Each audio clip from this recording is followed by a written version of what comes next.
307వ దినము కుటుంబ బలిపీఠం 2 నవంబర్ 3. వర్తమానం పేరు నగరములో అతి ఘోరమైన పాపి. యోహాను సువార్త 13వ అధ్యాయము 2 నుండి 17వ వచనం వరకు. వారు భోజనము చేయుచుండగా ఆయనను అప్పగించవలెనని సీమోను కుమారుడగు ఇస్కరియోతు యూదా హృదయములో అపవాది ఇంతకు ముందు ఆలోచన పుట్టించి ఉండెను గనుక తండ్రి తన చేతికి సమస్తము అప్పగించెననియు తాను దేవుని యొద్ద నుండి బయలుదేరి వచ్చెననియు దేవుని యొద్దకు వెళ్ళవలసి ఉన్నదనియు యేసు ఎరిగి భోజన పంక్తిలో నుండి లేచి తన పైవస్త్రము అవతల పెట్టివేసి ఒక తువాలు తీసుకొని నడుమునకు కట్టుకొనెను. అంతటా పల్లెములో నీళ్లు ప్రోసి శిష్యుల పాదములు కడుగుటను తాను పట్టుకొని ఉన్న తువాలుతో తుడుచుటను మొదలుపెట్టెను. ఇట్లు చేయుచు ఆయన సీమోను పేతురునొద్దకు వచ్చినప్పుడు అతడు, ప్రభువా, నీవు నా పాదములు కడుగుదువా అని ఆయనతో అనెను.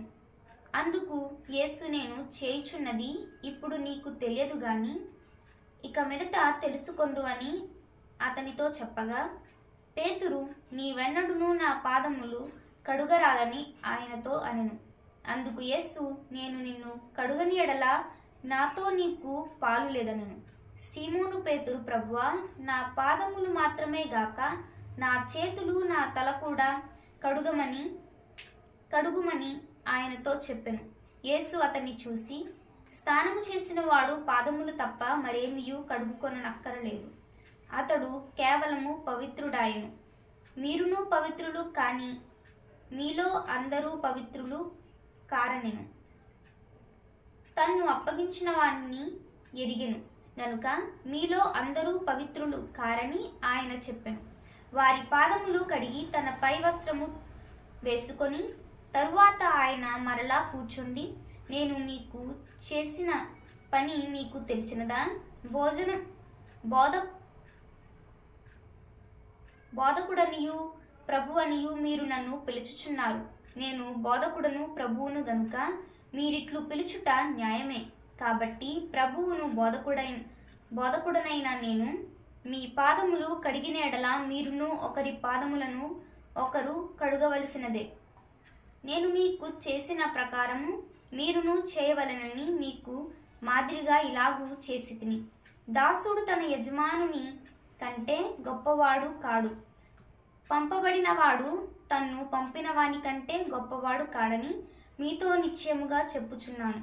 ఈ సంగతులు మీరు ఎరుగుదురు గనుక వీటిని చేసిన ఎడల మీరు ధన్యులగుదురు. సమాంతర లేఖనములు. లూకా సువార్త 22వ అధ్యాయము 24 నుండి 27 వచనాలు. తమలో ఎవడు గొప్పవాడుగా ఎంచబడునో అను వివాదము వారిలో పుట్టగా ఆయన వారితో ఇట్లనెను, అన్య జనములలో రాజులు వారి మీద ప్రభుత్వము చేయుదురు, వారి మీద అధికారము చేయువారు ఉపకారులు అనబడుదురు. మీరైతే అలాగ ఉండరాదు. మీలో గొప్పవాడు చిన్నవాని వలెను, అధిపతి పరిచారకుని వలెను ఉండవలెను. గొప్పవాడెవడు? భోజన పంక్తిని కూర్చుండువాడా, పరిచర్య చేయువాడా? పంక్తిని కూర్చుండువాడే కదా. అయినను నేను మీ మధ్య పరిచర్య చేయువాని వలె ఉన్నాను.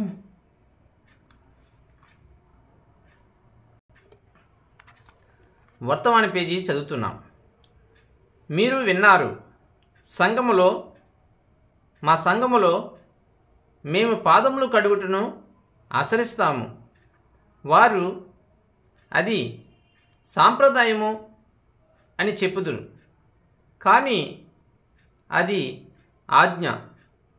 వారు అప్పుడు ఒక సాంప్రదాయముగా కొనసాగించారు అని చెప్తారు, కానీ దానిని యేసు ఒక మాదిరిగా విడిచిపెట్టెను.